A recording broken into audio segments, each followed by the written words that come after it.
Your tool's motor uses two carbon brushes to conduct electricity to the armature. The brushes conduct electricity to the armature through its commutator. The carbon brush will wear down over time from rubbing against the rotating commutator and will need to be replaced. Worn brushes can cause excessive sparks around the commutator. The sparks can also be caused by a damaged armature, so you'll want to carefully inspect both if sparks are present. Replacing the carbon brushes is a repair that you can do yourself, and I'm going to show you how. Hi, I'm Mark Socha. Do-it-yourself repairs like these are easier than you might think. From lawn machines to cordless drills, kitchen mixers, outdoor grills, our how-to videos walk you through each repair from start to finish. So doing it yourself means never having to do it alone.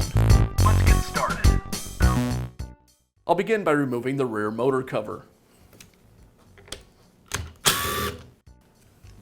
Now I'll remove the motor brushes. First the wire lead, then I'll pull the brush spring out of the way and remove the brush. I'll install the new brush by aligning it with the holder. I'll reinstall the spring and reattach the brush lead. And I'll repeat this for the brush on the other side.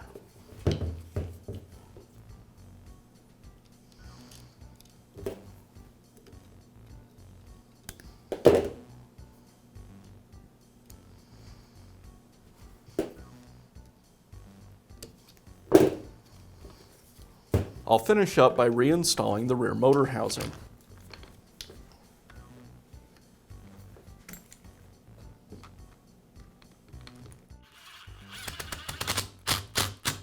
And that's all it takes to install new carbon brushes in your power tool. Be sure to check back often for new videos and expert advice. If you found this video helpful, give us a thumbs up and leave a comment.